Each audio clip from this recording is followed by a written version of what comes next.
Por muito tempo ouvimos falar que o Brasil não tem história, que nós não temos heróis e que não conhecemos nem sequer os nossos bisavós. Mas você está a um passo de descobrir que tudo isso não passava de uma grande mentira. A série Brasil Última Cruzada é composta de 6 episódios totalmente gratuitos que foram produzidos graças a milhares de pessoas que se tornaram membros do Brasil Paralelo e permitiram essa produção.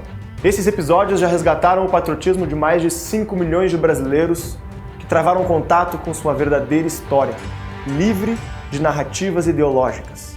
É impossível pensar em construir um futuro se nós não tivermos uma consciência sólida dos erros e acertos que nos trouxeram até aqui.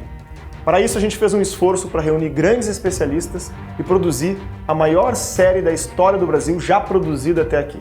Mas não é só isso.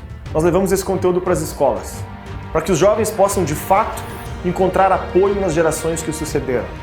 E esse é apenas um dos 22 documentários que o Brasil Paralelo produziu, que você pode assistir gratuitamente no nosso site. Também é muito importante que você garanta a continuidade do nosso trabalho.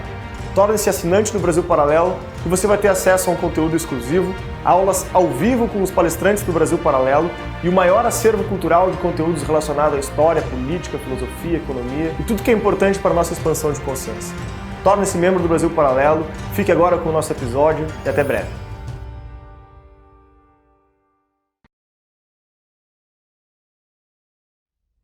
No ano de 700, por volta de 700, surge a fé muçulmana. A entrada foi muito rápida. Pouco a pouco foram tomando as vilas, foram tomando as cidades. Um grupo de nobres da França se reuniu e formou uma ordem. Essa ordem foi a Ordem dos Templários.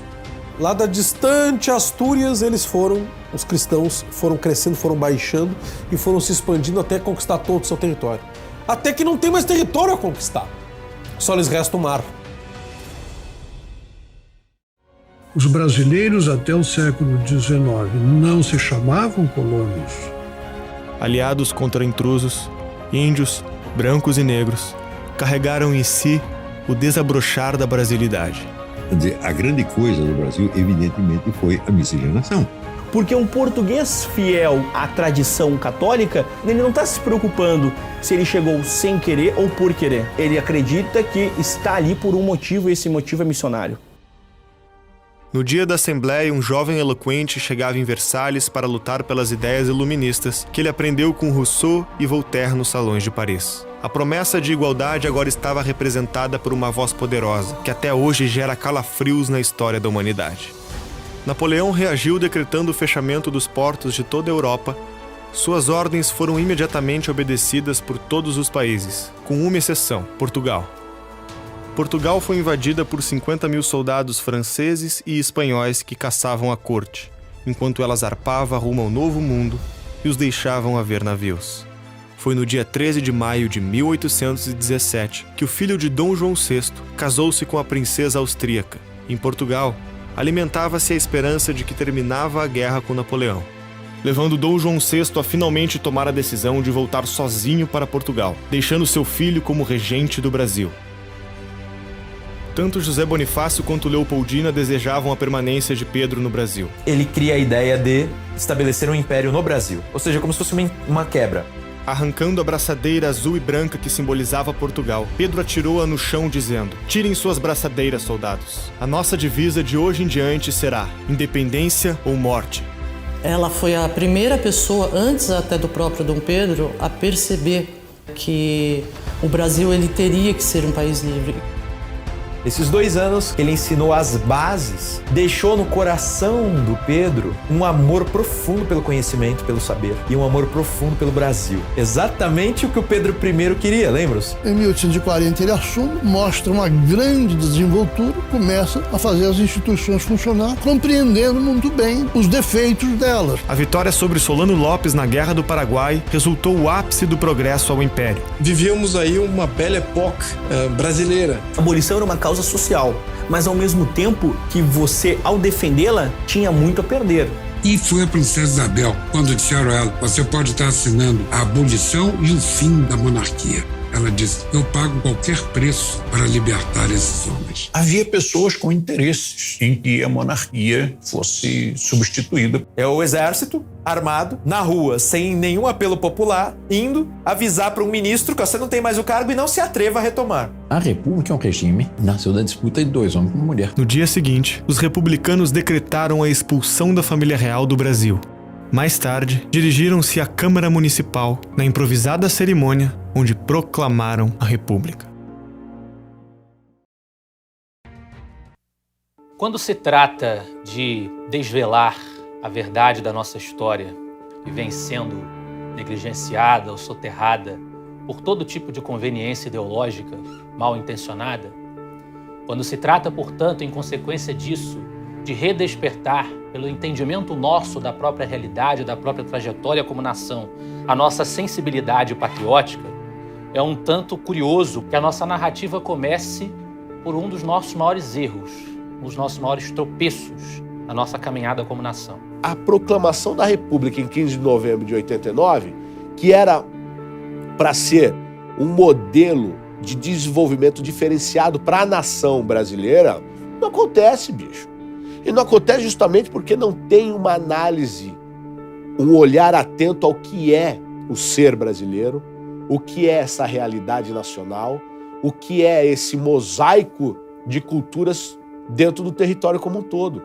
O Brasil passou a deixar 4 séculos de legado, tudo aquilo que maturou o pensamento e o desenvolvimento político do país, tanto no seu desenvolvimento constitucional como nos seus grandes debates e toda essa maturidade que foi sendo gestada no século XIX, ficou para trás à luz de uma expectativa de um futuro que até hoje nunca chegou. Naquele ano nós rompemos com a Europa, com as nossas raízes, e começa ali o nosso complexo de cachorro vira-lata. Porque o que nós tivemos no 15 de novembro de 1889 foi uma indignidade, uma ofensa a um dos maiores patriotas e homens públicos que nós tivemos, que foi o imperador Dom Pedro II, um homem que amava, sem sombra de qualquer dúvida, a sua pátria, a sua nação, que foi escorraçado da maneira mais indigna. Nós substituímos os símbolos nacionais. Então é uma ruptura drástica de um período para outro. Explicação nacional, identidade, constituição, legado. A nossa bandeira monárquica, ela salientava a nossa formação nacional. Então foi um processo de regressão que nos trouxe ao padrão em que o Brasil se encontra hoje.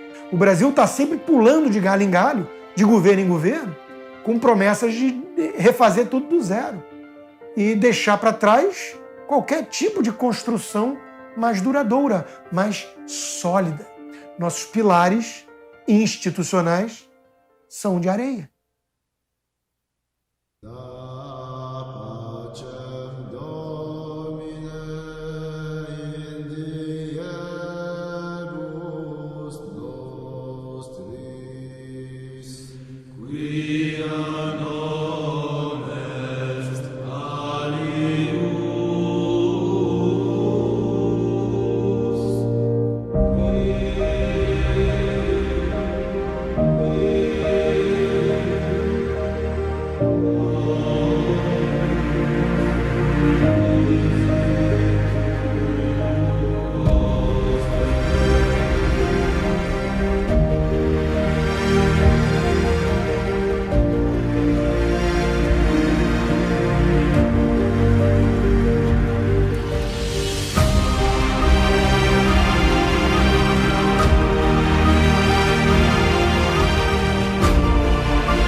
República virou sinônimo de democracia. Mas será que é assim mesmo? Faz sentido essa típica confusão moderna em que não se distinguem regimes e formas de governo? Atualmente, a maioria dos países se define como república. Mas é difícil dizer qual é de fato o regime político dessas nações. A Coreia do Norte leva o nome oficial de República Democrática Popular da Coreia, mas o mundo todo sabe que se trata de uma ditadura comunista comandada pelo herdeiro de uma dinastia imposta à força. A China é outro caso. Embora se autodenomine uma república popular, é governada por um partido único, uma poderosa oligarquia que se perpetua no poder.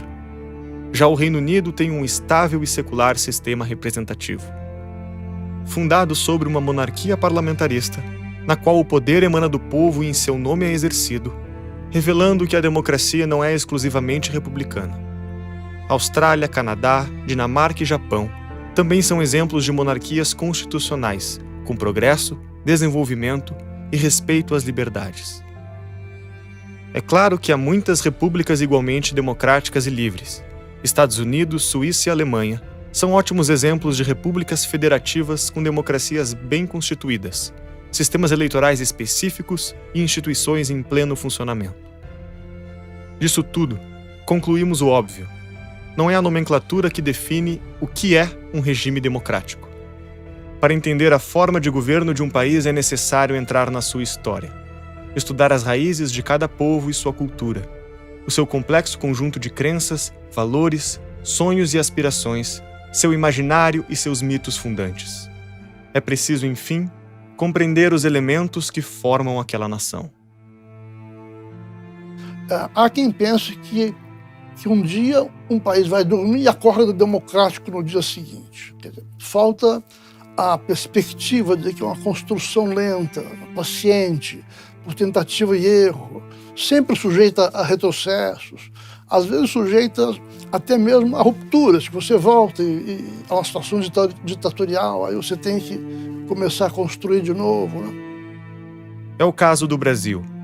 Os conspiradores que deram o golpe da República logo se instalaram no poder e iniciaram um processo de ruptura, com a criação arbitrária e artificial de uma nova nação.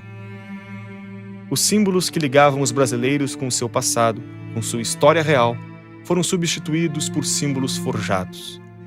A bandeira imperial deu lugar primeiro a uma cópia em verde e amarelo da bandeira americana. Depois, veio a bandeira republicana como a conhecemos, contendo o lema positivista, ordem e progresso. Verdadeiros heróis nacionais foram censurados, sendo aos poucos apagados da nossa memória e do imaginário popular. Simplesmente porque viveram no período monárquico. Então houve uma censura bastante expandida.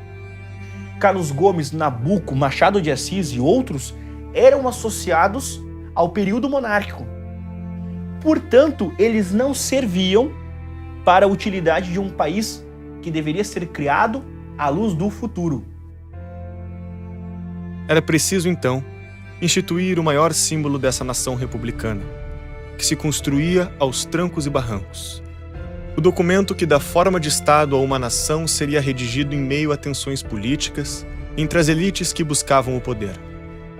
A nova Constituição deveria representar o novo regime e os novos símbolos nacionais. Nós temos uma Constituição 1891, colocada durante o governo de Marechal Deodoro, e ela é desrespeitada pelo próprio Deodoro, que fecha o parlamento porque ele não gosta do que está acontecendo lá. Ele não se sentiu bem no jogo democrático, o tempo inteiro ficou procurando maneiras de fechar o Congresso, silenciar o Congresso e, evidentemente, mais tarde até renunciando à presidência e desistindo porque achando que ele não tinha vocação para aquele jogo democrático. Quem assume depois de Deodoro é Floriano Peixoto. Ele faz uma declaração no seguinte sentido: eu acho que a podridão que existe nesse país só pode ser resolvida com uma ditadura militar. Esse é o papo do Floriano Peixoto.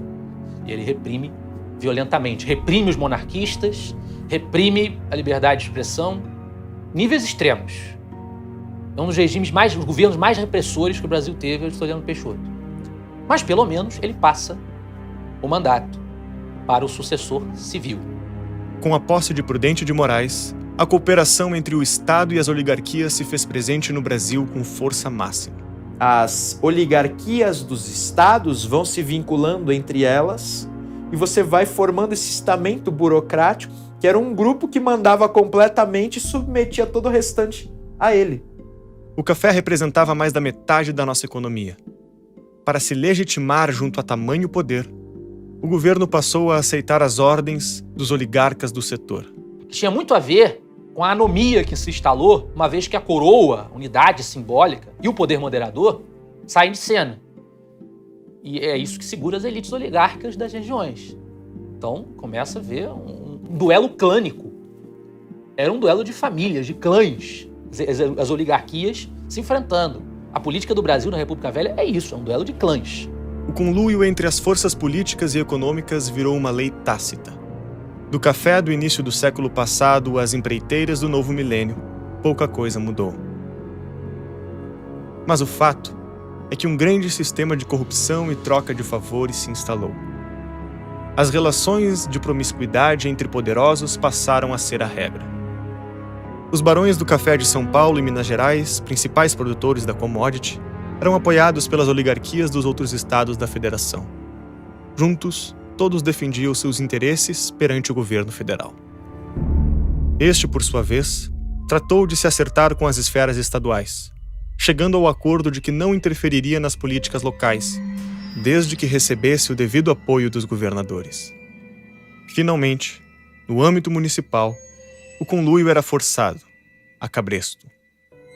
Os grandes latifundiários, conhecidos como coronéis, possuíam um controle político de uma determinada região. O coronelismo nada mais é do que uma pessoa ter nela mesma um poder social. O coroné. Olha isso.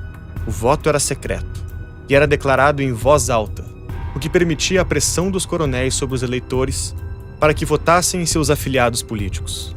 O cara tem um poder que ele amplia em toda essa área de atuação. O seu círculo de latência, a sua mão tá. E a sua mão tá e vai dizer para quem que o cara, o fulano de tal, vai votar. Para manter essa estrutura. Os coronéis, como título formal, já havia durante o Império, mas o poder, a relevância, né? Aquela coisa ruim que a gente aprende depois nos livros de história, só aconteceu depois do fim do Império Brasileiro. Antes, eles eram muito controlados e enquadrados pelo imperador. Além da coerção padrão, outros expedientes eram utilizados. Compra de votos, votos fantasmas e até mesmo violência física. Tudo isso azeitado com o dinheiro que vem basicamente do nosso único grande produto, que é o café. Essa república nossa, que mais tarde vai se chamar República Café com Leite, ela é azeitada com dinheiro que vem do campo, que mantém a estrutura política, que vai manter a mesma ideia do dinheiro que vem do campo. Cadê o industrialismo aí?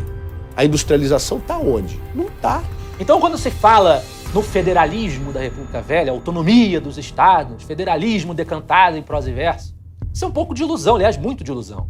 E, na verdade, essa autonomia dessas elites, que permanecem as mesmas, né, que estão garantidas ali na sua posição pelo presidente, ela se deve à chancela do poder central. Uma coisa depende da outra o tempo inteiro. Ou você está no poder e está vivo, rico, feliz, ou você está fora do poder, está pobre e morto. Ou seja, é um ciclo vicioso que não se corrompe. Você não tem um outro ciclo virtuoso para compensar isso aqui. Você não tem industrialização no Brasil. Por exemplo, convênio de Taubaté, feito no início do século XX. O que foi isso? Os grandes produtores produziram muito, o preço do café ia cair. O que o governo faz? Compra o excedente da produção para manter o preço do café. Para que isso? Para manter o dinheiro desses produtores injetando neles também.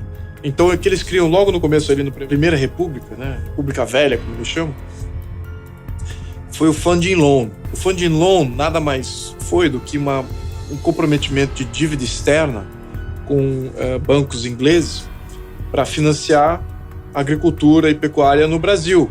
Mas não era investimento, era um empréstimo a juros bizarros, na qual o governo deu todo o dinheiro que vinha do saneamento do Rio de Janeiro, todo o dinheiro que ia na Central do Brasil, para para pagar essa dívida com a Inglaterra. Para onde? Para tapar buraco. Para variar. Nós estamos sempre correndo atrás do próprio rabo nessas questões. Pessoas que queriam desenvolver a indústria no Brasil ficaram extremamente limitadas, porque o Brasil já estava comprometido em dar garantia aos oligarcas da pecuária e do café. E isso atrasou o Brasil exatamente quando a Revolução Industrial estava no seu pico na Europa e nos Estados Unidos.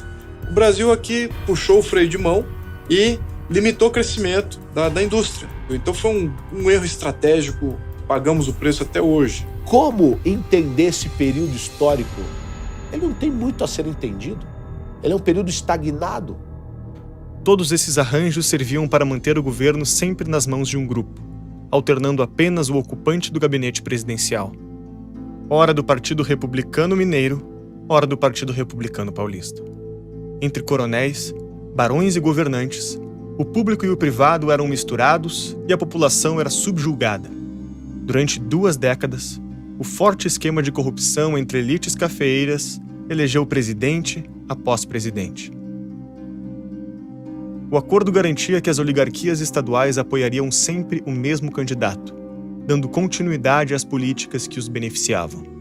Você não tem mais o partido moderador, que é o partido do imperador. Agora você tem o partido do quê? Do presidente da República, que esse presidente pode ser mineiro ou pode ser paulista. Fica aí a estrutura. Não muda, não se altera. A República Oligárquica seguiria por muito tempo impávida e colossal, não fosse um desentendimento no núcleo de comando. A escolha do candidato governista para as eleições de 1930 mudaria os rumos da nossa história política. O acordo dizia que o próximo presidente seria indicado pela elite mineira, pela oligarquia mineira. Tinha até um nome, era o governador de Minas Gerais da época. Washington Luiz vai lá e diz, não, meu candidato é Júlio Prestes. São Paulo vai manter a política que eu estou fazendo, em nome da minha política eu vou indicar. Ele indica Júlio Prestes. Ao quebrar o acordo dos republicanos de Minas e São Paulo, indicando o também paulista Júlio Prestes, o então presidente Washington Luiz desagradou a oligarquia mineira e seus apoiadores, que viriam a se unir com os paraibanos e gaúchos para concorrer contra os paulistas nas eleições. Formava-se a Aliança Liberal. Na verdade, era uma conjunção de forças tenentistas, centralizadoras, oligarquias descontentes com a outra oligarquia, quer dizer, liberal, muito pouco. Esse novo grupo político lançaria um candidato que entraria para a nossa infame história e mudaria o rumo das relações políticas no Brasil.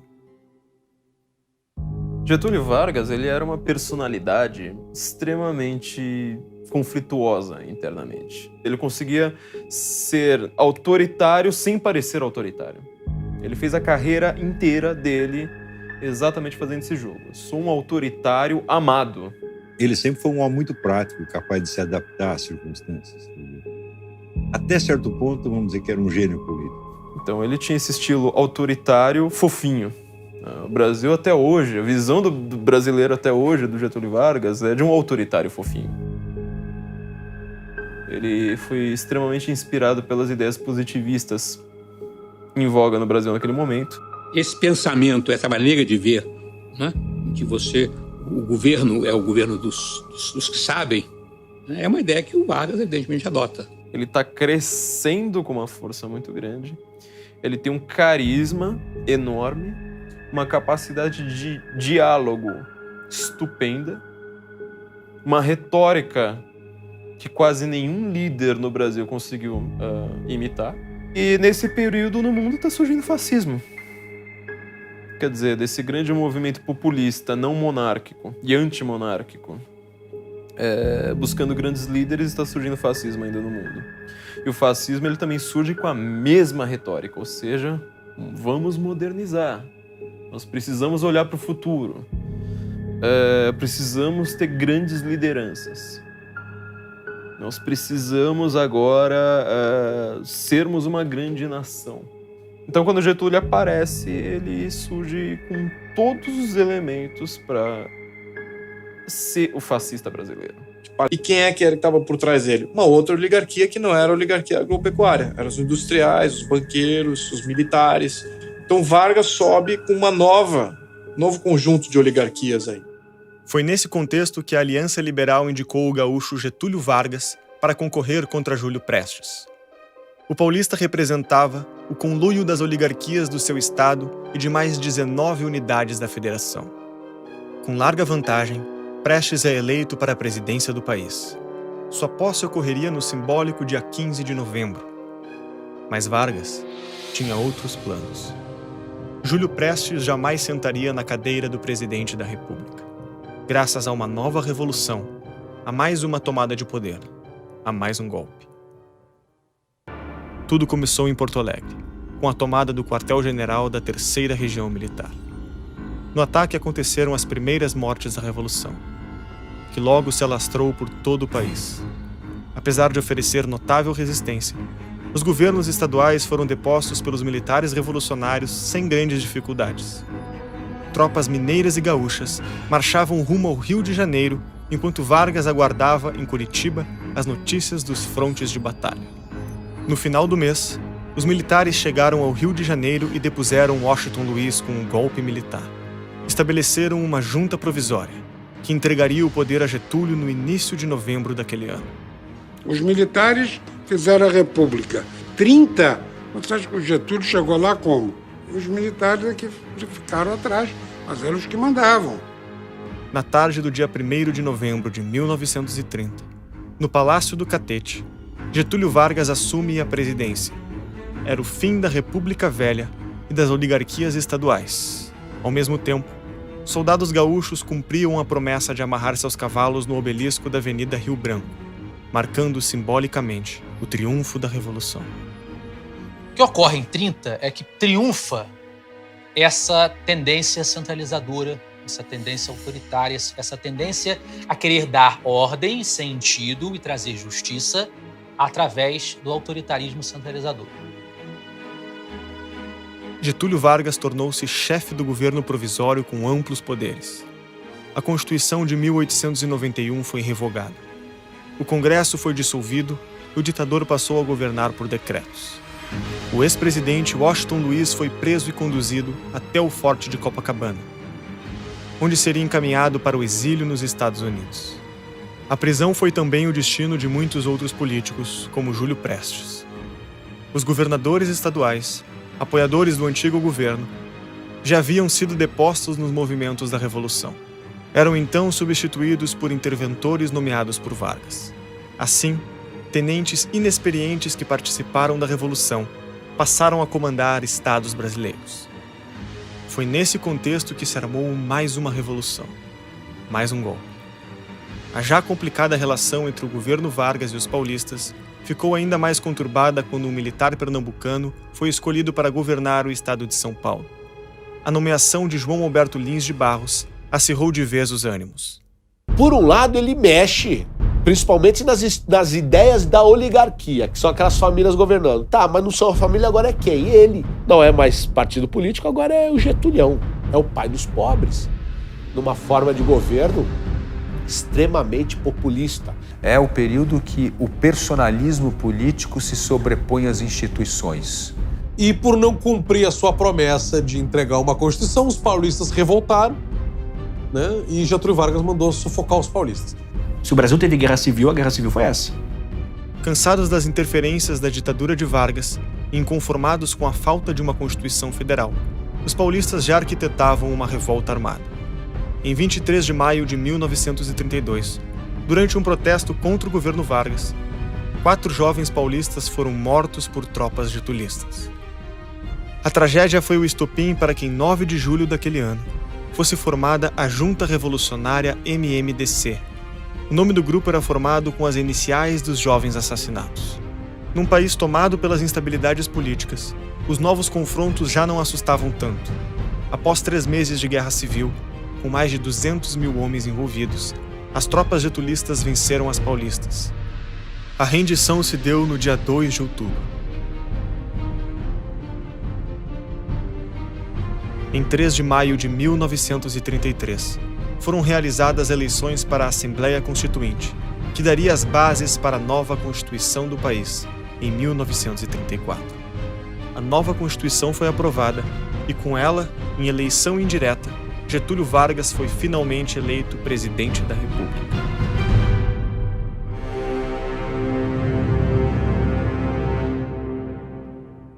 Então ele começa a estatizar uma série de coisas. A Constituição de 1934 nacionalizava o subsolo, nacionalizava bancos, nacionalizava seguradoras, fechava o Brasil para comércio externo, era extremamente protecionista.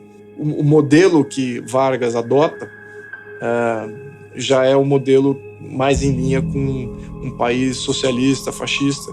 Os fascistas, eles meio que pegaram um pouco de cada modelo, né? Eles pegaram o capitalismo, eles aceitaram o capitalismo, mas pegaram um Estado imenso, um capitalismo submetido aos interesses do Estado.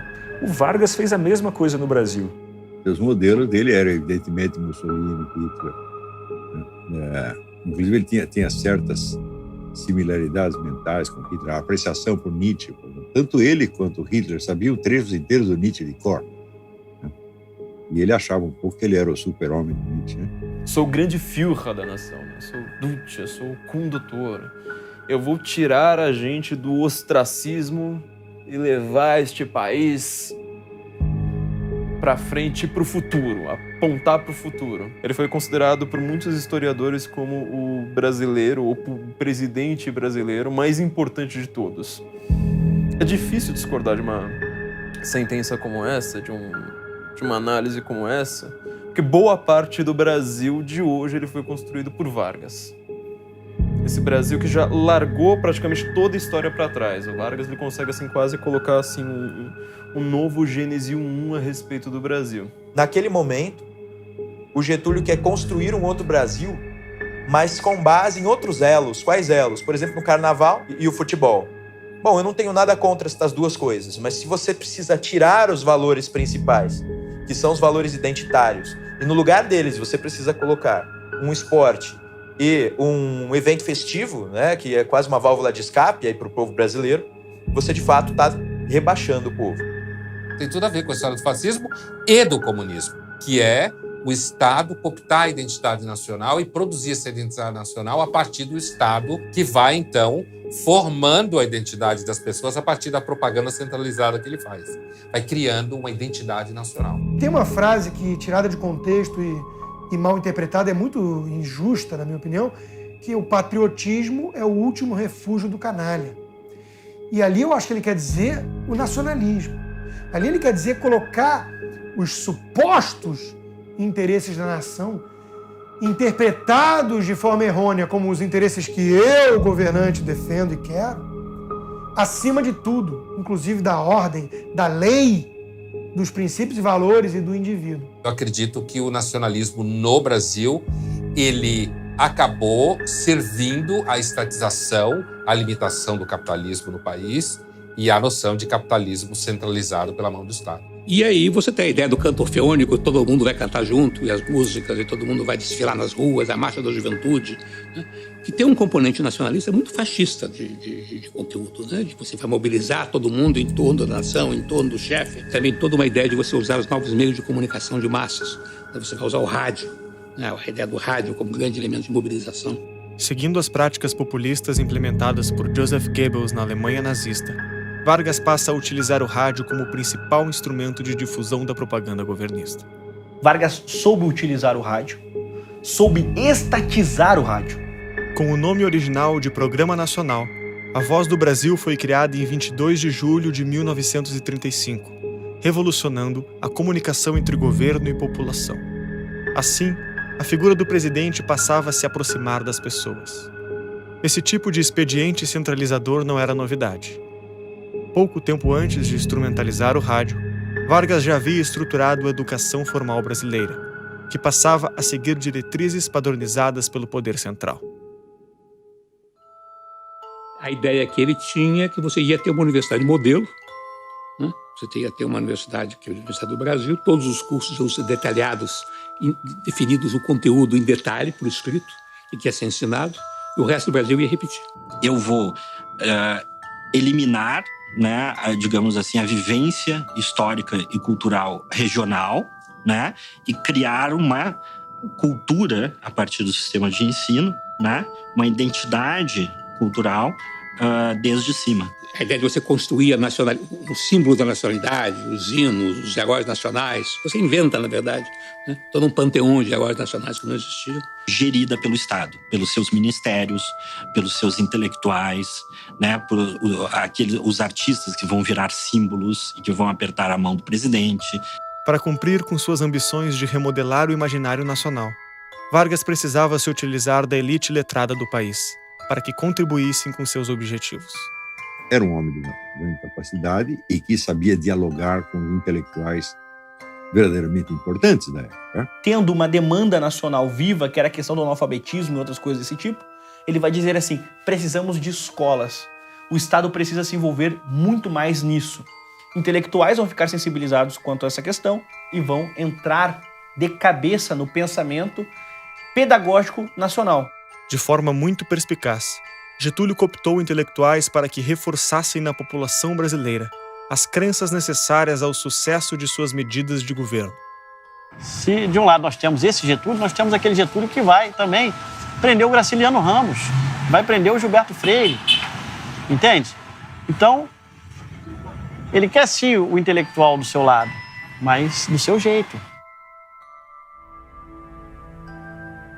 O governo devia ser social. No momento em que o mundo está enfrentando uma onda centralizadora e autoritária. Temos o despertar do nazifascismo, dos autoritarismos europeus, nós temos o stalinismo imperando, nós temos, então, muita gente acreditando firmemente que o liberalismo morreu.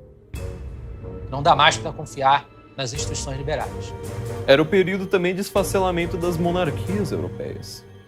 Ou seja, se você já não tem mais uma força, uma autoridade via sangue, via dinastia, via uma família que consiga representar, que ela seja preparada desde o princípio, desde o berço, para não mais viver por si, mas para representar uma nação, agora você teria um líder populista. Com a sociedade de massa, chegou a hora também do sindicato, da massa. Sindicalistas, comunistas, socialistas, marxistas, populistas, etc.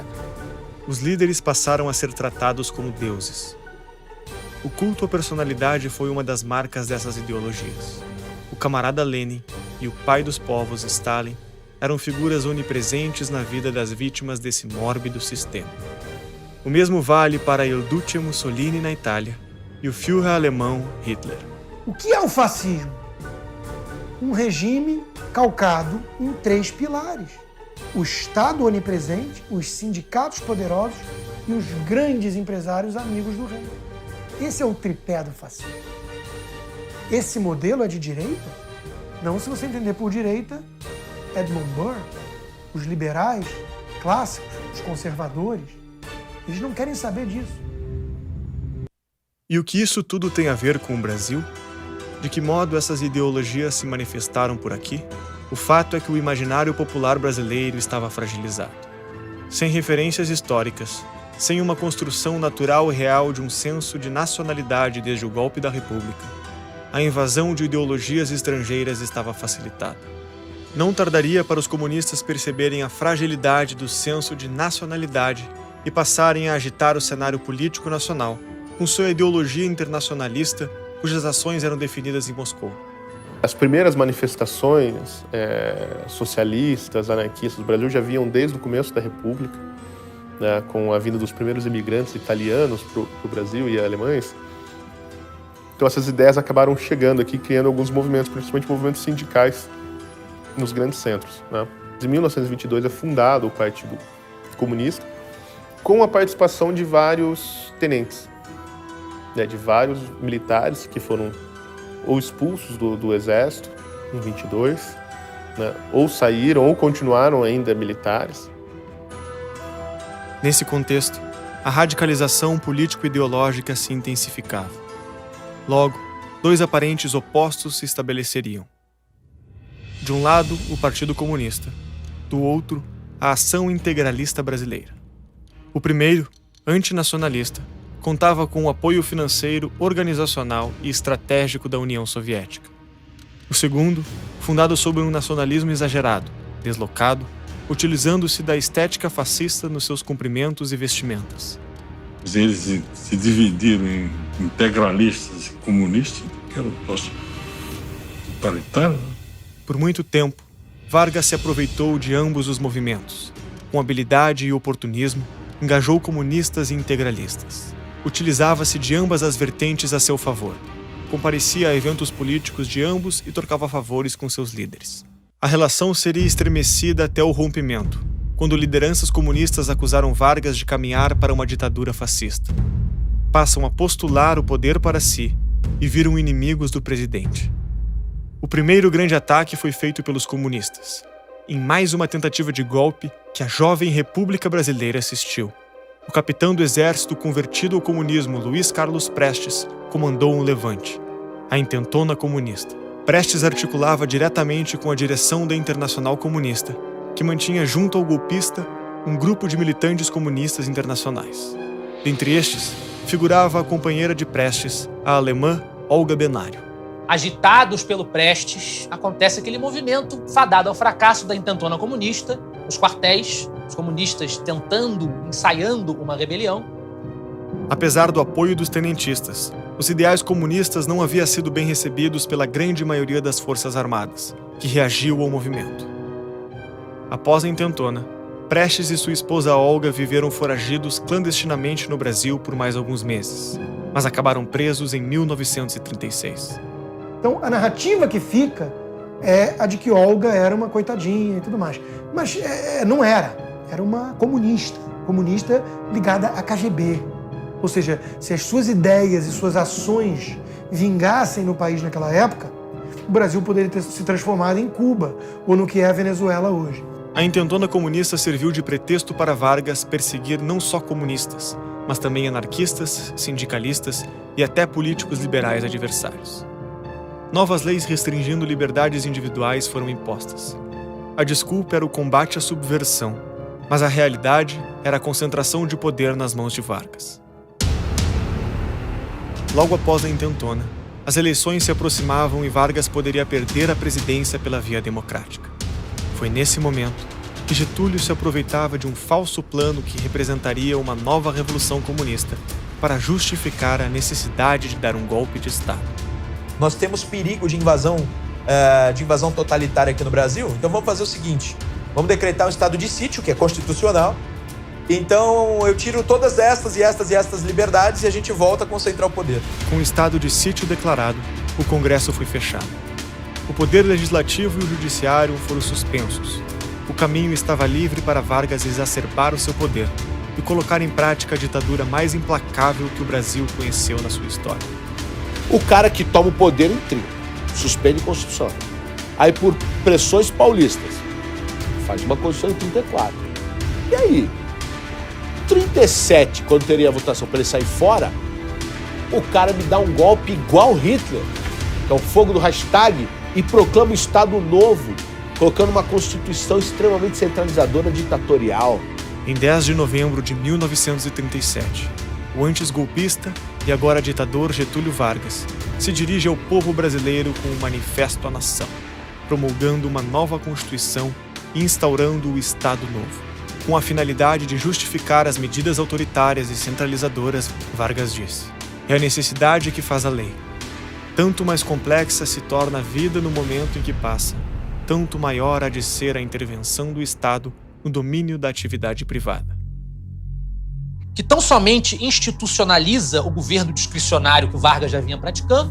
Ele que, por índole, por temperamento, por personalidade, era incompatível com a democracia, jamais se compatibilizaria com ela.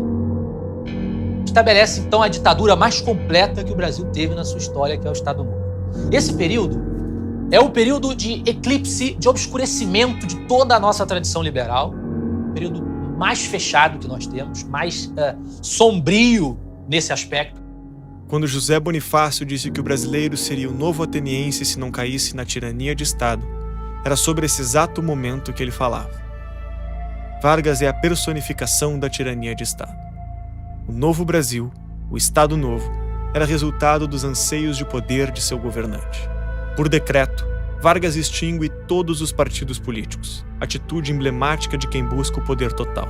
Todos os prefeitos passavam a ser nomeados pelos governadores dos estados. Os governadores, por sua vez, eram nomeados por Vargas.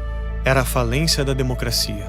Além de controlar todas as instâncias, Vargas queria mesmo era diminuir o poder dos estados, inaugurando a era da federação de mentira que temos até hoje. Para isso, um ato simbólico foi realizado. Uma cerimônia digna da Alemanha nazista, as bandeiras dos estados foram queimadas. Estava proibido ostentar bandeiras e demais símbolos estaduais. Qualquer demonstração de regionalismo era uma afronta ao novo regime. Francisco Campos, ministro da Justiça de Vargas, afirmou: "Bandeira do Brasil é hoje a única, hasteada a esta hora em todo o território nacional, única e só. Não há lugar no coração dos brasileiros para outras flâmulas, outras bandeiras, outros símbolos." No contexto da formulação do novo brasileiro, estava proibido o ensino de línguas estrangeiras. Essa prática era muito comum em locais de colonização alemã e italiana. Até mesmo em outros setores, como no futebol, o nacionalismo artificial e forçado passou a ser lei, motivo pelo qual o clube Palestra Itália passou a se chamar Palmeiras. Para silenciar os opositores, o governo instaurou o Departamento de Imprensa e Propaganda, o DIP. Seguindo a escola da União Soviética e dos demais países comunistas, a censura à imprensa, marca pragmática das ditaduras do século XX, não poderia ficar de fora das medidas do Estado Novo. O DIP censurava jornalistas e produzia peças de propaganda enaltecendo o governo, tentando transformar Getúlio Vargas em um mito. Getúlio foi o primeiro brasileiro a fazer propaganda pessoal em larga escala, aderindo ao expediente do culto à personalidade, típico do nazismo, fascismo e no comunismo. O rádio e o jornal propagavam Vargas como o pai dos pobres, o homem que lideraria a nação para o seu progresso e desenvolvimento. Getúlio Vargas foi um cancro na política brasileira, um câncer. Ele é o pai dos pobres, de fato. Acho que é uma alcunha adequada, apesar de não pelos motivos que os seus adoradores gostariam. É pela quantidade de pobres que ele ajudou a produzir, a parir. Ele e Lula. Aliás, Lula é uma espécie de Vargas remodelado. É um demagogo, é um populista. Além de criar todo o Estado, aquele Estado fascista, aquele Estado bem inspirado no Mussolini, com estatais, né, estatais que a gente ainda hoje está tentando privatizar, ele criou a lei da usura no Brasil.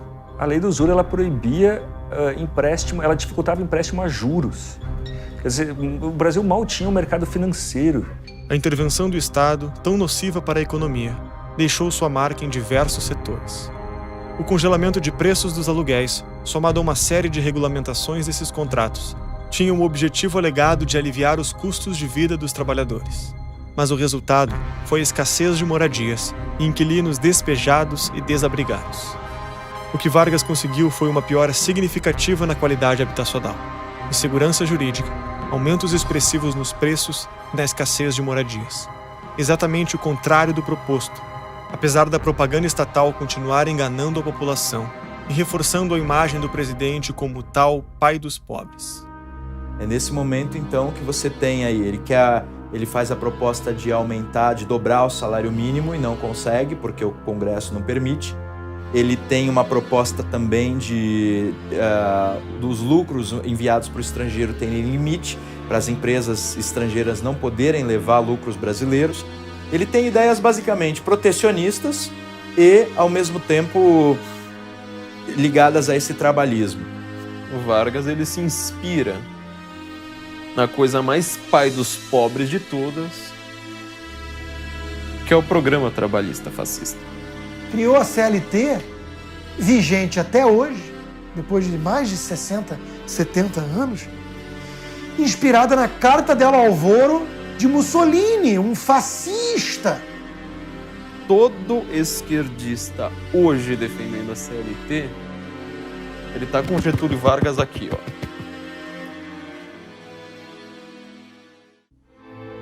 No longo prazo, as leis trabalhistas prejudicam os trabalhadores, aumentando o chamado custo Brasil.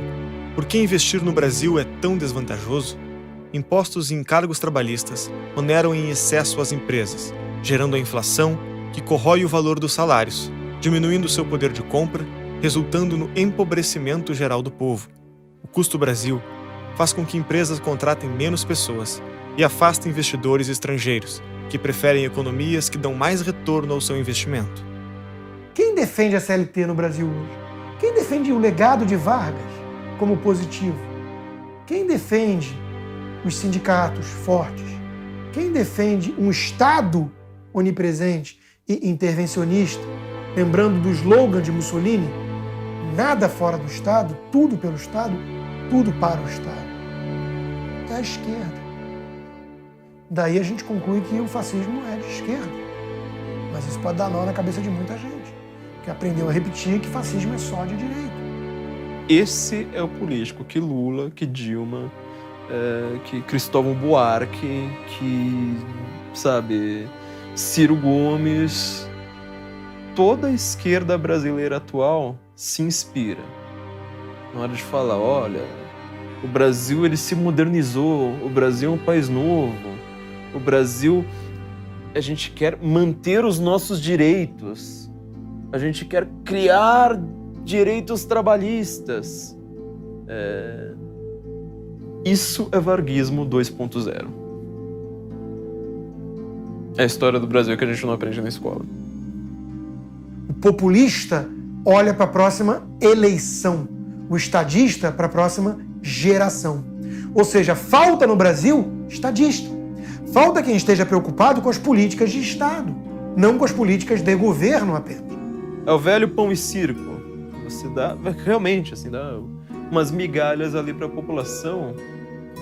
Com o pão que a própria população fabricou, você só pega o pão para você e devolve umas migalhas, a população fala, sem esse político eu não teria migalhas. Concentrar poder demais no Estado, nesses sindicatos em simbiose com os grandes empresários, isso é tudo aquilo que o liberal não defende. O capitalismo não é isso. O capitalismo não pode ser um capitalismo de compadrio, de laços. Isso é outro modelo, que chamam, inclusive, de capitalismo por tática perversa contra o capitalismo. Então há uma conexão em termos de mentalidade estatista, intervencionista e autoritária que liga o Marquês de Pombal a Vargas e vai estar presente em Vargas, no regime militar e depois no projeto lulopetista que começa com Lula e termina na Dilma. Essa ditadura, que eu considero muito séria, em números objetivos, ela matou mais do que o período militar no Brasil. O período militar, tantas vezes citado e lembrado como o grande atentado de nossa história democrática, na verdade, perto do período Vargas, e inclusive no contexto da dificuldade de acessar fontes do próprio período Vargas, foi uma brincadeira de criança. Como todo ditador, Vargas tinha o desarmamento da população como um de seus planos centrais. Ele instituiu lá uma campanha de desarmamento, sobretudo contra os inimigos dele lá no Nordeste. Daí os caras se desarmaram e foi lá e matou todos. Né?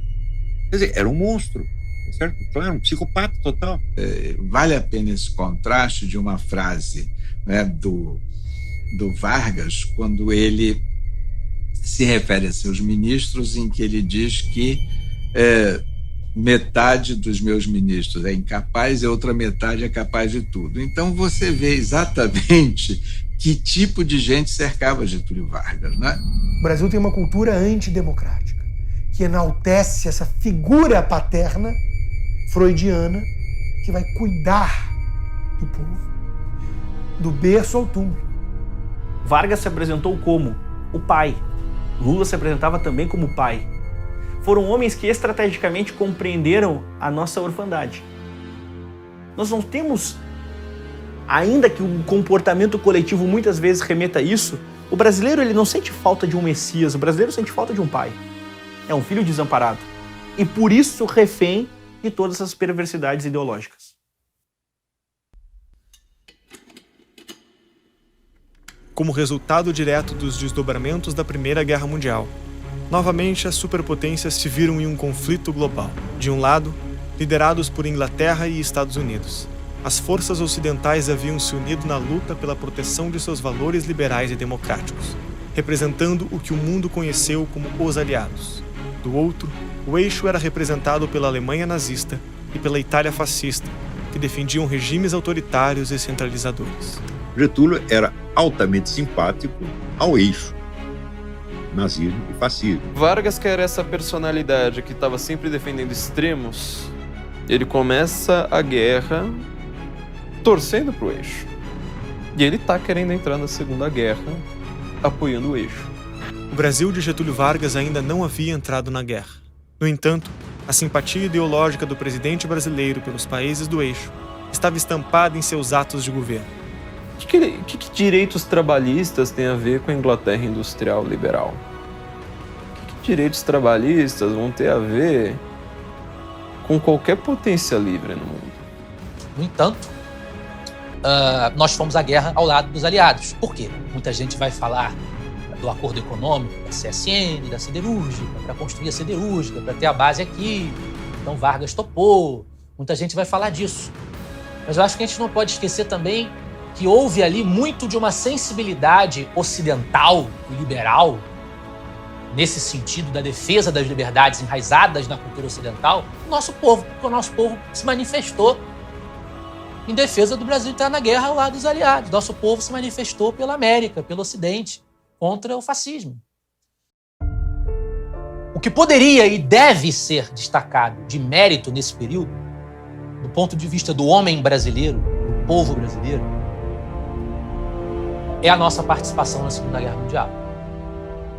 Se nós devemos, e efetivamente devemos, relembrar, rememorar e prestigiar os nossos grandes estadistas, existem também aqueles heróis que são pessoas, em teoria, absolutamente comuns, aparentemente banais, provincianas, não se destacam nesses setores da intelectualidade e da vida pública, mas que dão suas vidas pelo bom ideal, se sacrificam pelo bom ideal, que são tão ou mais heróis do que esses outros. Portanto, tem que ser lembrados. Os nossos pracinhas da Segunda Guerra estão na lista. Aí vai vir o papo da vira-latice. Porque eram muito poucos, porque eram batalhas periféricas, porque correu um monte, porque estávamos preparados, porque foi uma piada. E aí fazem troça de homens que foram lutar na Europa, no Velho Mundo, e se sacrificam por aquilo, fazem troça, em vez de se orgulhar do sacrifício desses homens, desses grandes brasileiros. Os nossos pracinhas são lembrados até hoje pela maneira como eles lidaram com a população local, terem tratado os italianos, Montese, Monte Castelo, as cidades onde as batalhas brasileiras se deram. Nós tivemos muitas baixas, mas nós vencemos as batalhas. Em que eles são lembrados pelo trato afável com as pessoas, pela maneira como eles lidavam com as populações, que não era fria, que não era distanciada, compartilhando comida, inclusive refeição, com aquele povo que eles libertavam do jugo nazista. Então esse é um grande feito do Brasil, tem que estar presente se nós quisermos trazer à tona a nossa sensibilidade patriótica. São nossos heróis de guerra, nossos veteranos, que em todos os países são homenageados, aqueles que lutaram na guerra, e que no Brasil muitas vezes são ignorados, são desprestigiados.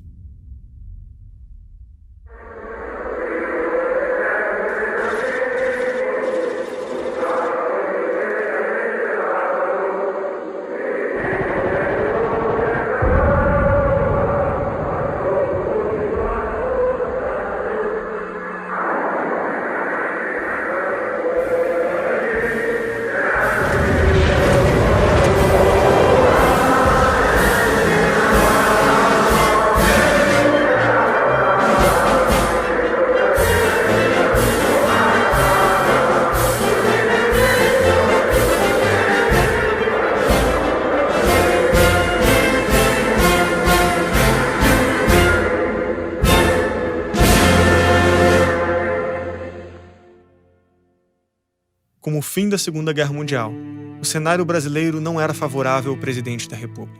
O mundo livre saiu vitorioso nos campos de batalha e o governo de Getúlio Vargas já contava com inúmeras cicatrizes. Então o Brasil, ao final da guerra, 1946, estava já arruinado financeiramente, né? Uma dívida externa imensa, capacidade de financiamento muito baixo, ideologicamente já vencido, porque Vargas havia, no início do seu início de governo, havia se associado mais para o eixo, né, que seriam os nazistas e fascistas, e eles se saíram os grandes derrotados da Segunda Guerra.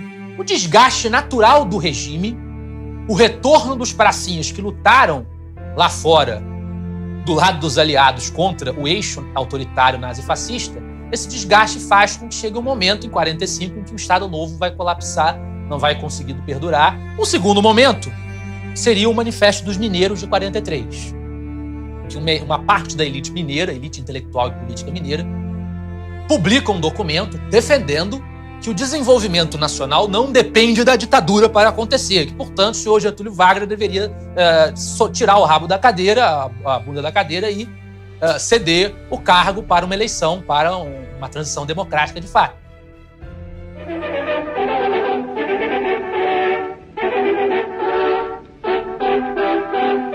Amigo ouvinte, aqui fala o repórter Esso, testemunho ocular da história. E atenção, atenção, ouvintes.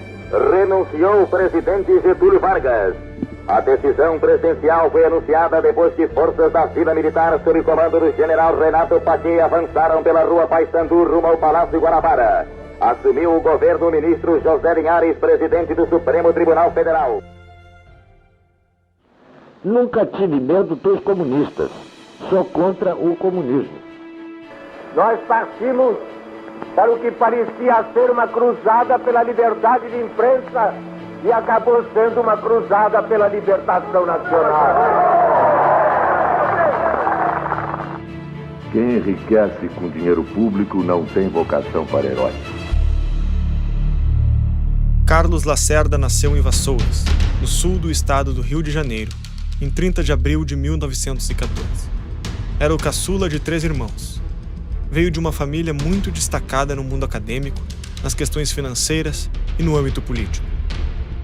É um menino prodígio, né? Ele começa a escrever em jornal com 15, 16 anos de idade, já visto como uma inteligência diferenciada. A sua tradição familiar foi formada pelas cores ideológicas do socialismo. Seu pai, Maurício Lacerda, era militante do Partido Comunista. Ele botou o nome de Carlos Frederico no filho por ser uma homenagem ao Karl Marx e ao Friedrich Engels, né?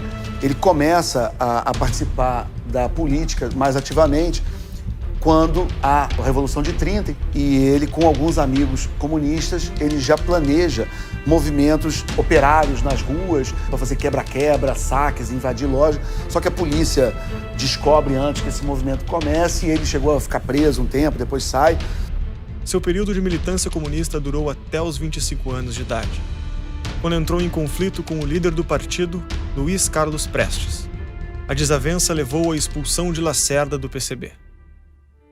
E aí aquele momento dele se desgarrar do rebanho, conseguir sair daquela atmosfera de seita, aquela atmosfera totalitária do comunismo, ele passa esse momento lamentando, se adaptando à nova realidade, ponto, acabou. Então agora vamos seguir a vida.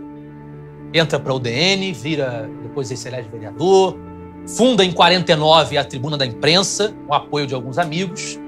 A determinação de Lacerda já se mostrava presente naquele momento.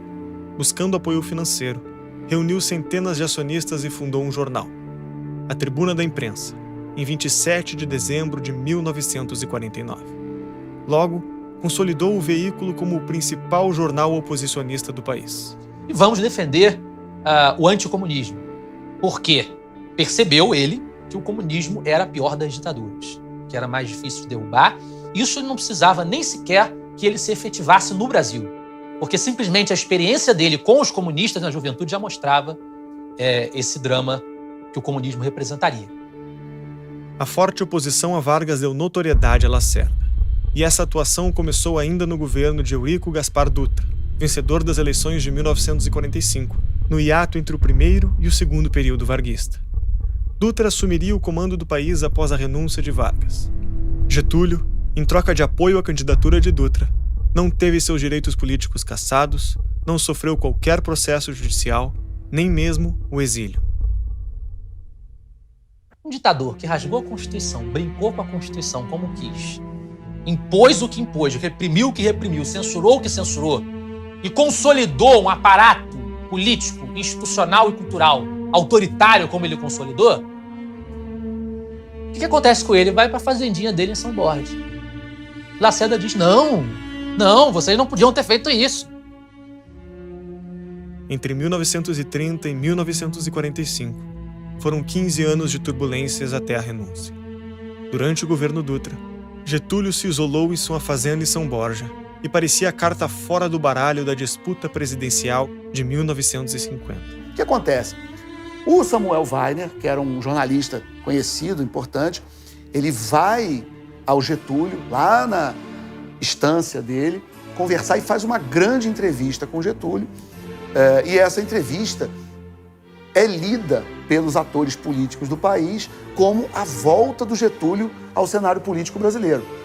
Em 49, ali, quando começa a campanha, o nome do Vargas volta e começa a ser falado, né? E começa a preocupar muito uma parte grande das forças políticas do país, dizendo, pô, a gente ficou com o sujeito 15 anos governando o país. Ele saiu tem 4 anos. O Brasil começa, né, faz uma nova Constituição Democrática em 46, começa a buscar um caminho de redemocratização e na primeira eleição, em 50, depois da nova Constituição e da redemocratização, ele vai voltar eleito. Os temores de Carlos Lacerda e da oposição se confirmaram no dia 19 de abril de 1950, quando a candidatura de Getúlio Vargas foi confirmada. Iniciou-se, então, uma forte pressão da imprensa contra o ex-ditador. Carlos Lacerda publicou na tribuna da imprensa: o senhor Getúlio Vargas não deve ser candidato à presidência. Candidato não deve ser eleito. Eleito não deve tomar posse. Empossado, devemos recorrer à revolução para impedi-lo de governar. Getúlio Vargas, com 68 anos, percorreu todas as regiões do Brasil em sua campanha eleitoral, visitando um total de 77 cidades. Fazendo valer a sua fama de populista, Getúlio se reapresentou ao povo brasileiro como o pai dos pobres. Em sua oratória, voltou a sustentar a sua velha política patrimonialista, mas agora com tintas progressistas. E o Getúlio, que tinha sido um ditador de orientação quase fascista, aliado aos comunistas, aos sindicatos, virou uma espécie de herói progressista. Durante essa jornada, Getúlio proferiu uma das sentenças mais inesquecíveis da sua vida. Se for eleito em 3 de outubro, no ato da posse, o povo subirá comigo as escadas do catete e comigo ficará no governo. Vargas vai adjetivar a ideia de político. E a sociedade vai entender que Vargas não era político. Porque há discursos de Vargas, ele dizendo de forma enérgica, os políticos, com distanciamento. E ele era um político, evidentemente. Mas a sociedade não encontrava nele um político, encontrava um pai. Vargas personificou a ideia de poder moderador, vai criar um distanciamento entre a ideia de político e o seu próprio exercício de governo. Tanto é que ele volta nos braços do povo. Ele vence as eleições. Em 3 de outubro de 1950, Getúlio Vargas sai vitorioso da eleição presidencial, com 49% dos votos. A partir da volta de Vargas ao poder, agora legitimado pelo voto popular, Carlos Lacerda intensificava seus ataques ao presidente. Na sua tribuna da imprensa, Lacerda estampava manchetes e escrevia artigos criticando a figura do presidente. No dia da posse, a capa do jornal trazia a manchete catastrófica: rumo ao desconhecido. O que o Lacerda enxergava era uma ficção jurídica, uma ficção de um país democratizado, de um país institucionalizado. E, na verdade, botou o ditador autoritário que estava lá por 15 anos no poder, botou ele de volta em braços do povo, com uma estrutura totalmente viciada. Isso não pode acontecer. Essa era o inconformismo do Lacerda naquele momento era por isso, diante dessa realidade. Isso quer dizer, não adiantou nada, não mudou nada, volta ele lá, amparado pela estrutura toda que ele tinha de apoio, com uma diferença. Agora, você tinha uma elite na imprensa, grupos na imprensa que já fariam oposição a ele, porque não estava mais sob o estado de sítio, estado de domínio absoluto, de censura absoluta do Estado Novo. Agora tem imprensa, tem a tribuna da imprensa do Lacerda. Vão dar ao Lacerda a possibilidade dele falar na televisão. Então a coisa é diferente agora. Vargas vai ter que lidar com pressão. Quando ganha a eleição e assume nessa eleição de 1950, ele resolve criar um grande grupo de comunicação governista para dar um contraponto governista a o que ele considerava essa imprensa oposicionista. O que ele faz? Ele pega o Samuel Weiner, que era jornalista, e ele dá um jeito, né, basicamente dos bancos públicos, Banco do Brasil e tal, de dar um caminhão de dinheiro para o Samuel Weiner, para ele virar de uma hora para outra de repórter para um dos maiores empresários da comunicação do país. E aí ele vai lançar o seu jornal, Última Hora, né, que é um jornal que já nasce com o melhor e mais moderno projeto gráfico do país, com uma quantidade de dinheiro tão grande que ele consegue comprar um dos principais parques gráficos e contratar alguns dos mais importantes jornalistas e colunistas do jornalismo brasileiro. E aí começa, então, uma guerra onde o Lacerda representa essa força oposicionista, não só o governo, mas a máquina de comunicação do governo Vargas. Ele começa a bater muito, todo dia, nessa manobra do governo Vargas de basicamente usar dinheiro público e bancos públicos para poder criar essa imprensa governista, né? E uma das coisas que o Lacerda pede é uma CPI. Ele queria uma comissão parlamentar de inquérito para investigar como é que foi a natureza desses empréstimos. E as provas começaram a surgir, né? Quer dizer, as garantias bancárias do Samuel Weiner, do grupo dele, para levantar esse dinheiro eram muito precárias.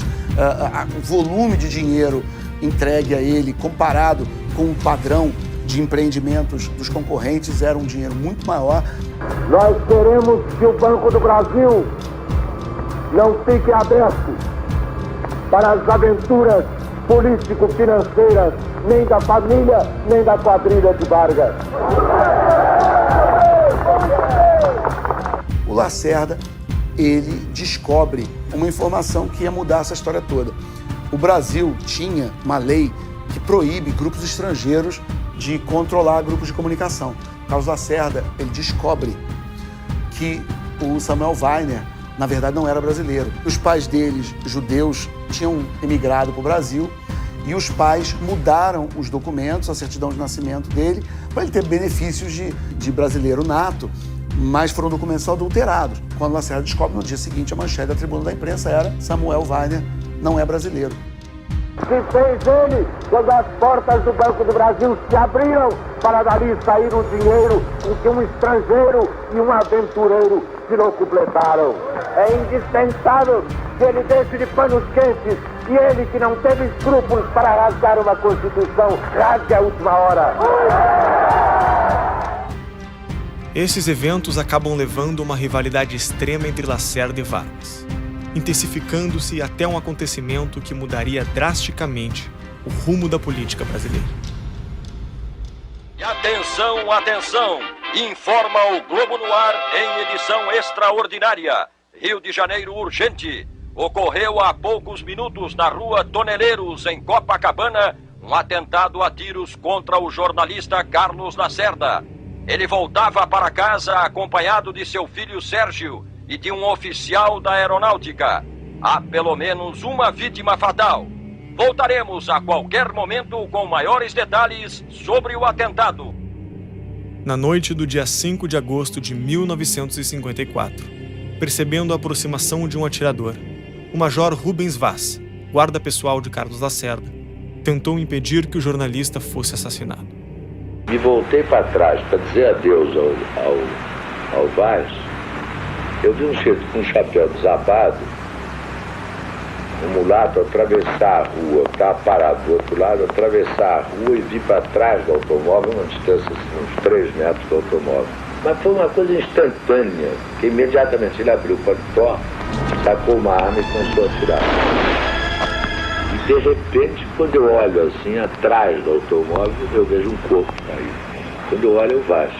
Então os militares querem investigar e saber quem matou esse major da aeronáutica. É montado, então, um inquérito policial militar, um IPM, e dentro dessa possibilidade de ter sido a mando do governo, ter sido a mando do Getúlio Vargas, chegam no Lutero Vargas, no filho dele, chegam no irmão, né, no Benjamin. O próprio Lacerda acreditou que a ordem para fazer aquilo veio do irmão do Vargas. Chega-se ao nome da guarda pessoal do Vargas, que era o Gregório Fortunato. Então eu, Coronel Scarpa, vou perguntar ao Gregório a quem devia, como chefe da guarda, imediata obediência. Era o chefe da Casa Militar e é o presidente da República. O fato é que isso é interpretado como uma política de Vargas, ou seja, era um cara do gabinete de Vargas que teria tirado. Então Vargas passa a ser visto como um tirano injustificável. Aí o Lacerda vai falar com o Zenobe da Costa, general, olha, vocês têm que resolver isso, a crise está aí, vocês têm que fazer com que esse cara saia daí, fala com ele para ele sair, para ele renunciar. Com o desenrolar das investigações sobre o atentado da Rua Toneleiro, a pressão para a renúncia de Getúlio Vargas vinha da imprensa, do poder político e da população brasileira. O país entra em crise profunda, manifestações nas ruas, pancadaria. A crise era tão forte que o vice-presidente Café Filho chegou a sugerir para Vargas que ambos renunciassem a seus mandatos. Vargas recusa a proposta. Com todos os setores da sociedade mobilizados contra o presidente e em favor de sua renúncia, o Brasil estava prestes a conhecer um dos maiores traumas da sua história. E atenção, atenção, senhores ouvintes, atenção para essa edição extraordinária do Globo no Ar. Acaba de se suicidar no Palácio do Catete o presidente Getúlio Vargas. Repito, acaba de se suicidar no Palácio do Catete o presidente Getúlio Vargas. Continue ligado, mais informações a qualquer instante.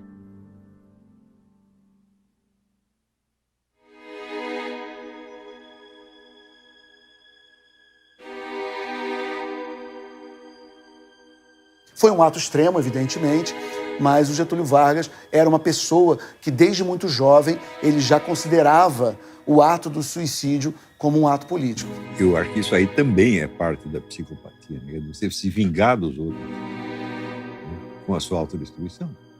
Ele, de fato, ele se matando, ele criou a subsistência do seu esquema político. Vocês sabem que ele então escreve uma carta ao testamento com frases muito fortes e impactantes, e que então ele daria a vida para entrar na história. De fato, ele conseguiu. Ele consegue sair dessa muito popular. Em algum sentido, ele se mantém ainda no imaginário como um grande líder. Durkheim, na sua explicação sobre o suicídio, vai descrever exatamente a diferença de um suicida. E Vargas congrega um suicida estratégico, ao dar-se um tiro no peito e não na cara. Vargas entendeu bem que ele precisava manter o seu rosto limpo. Ele precisava morrer, ser lembrado e não desfigurado. E a face é um elemento singular na ideia dos positivistas, onde eu enquadro Vargas em ampla medida. Então há um aspecto de um governo, de um regime, que volta de forma democrática ao poder, que censurou, que perseguiu, mas foi popular. Aí nós temos uma mudança política, diferentemente de Dom Pedro II, que congregava sensibilidades a uma necessidade do Brasil de ter políticos com força, incisivos, coléricos. E Vargas vai ter inaugurado essa tradição de eu preciso de um político que seja pai, que tenha força, que exerça autoridade.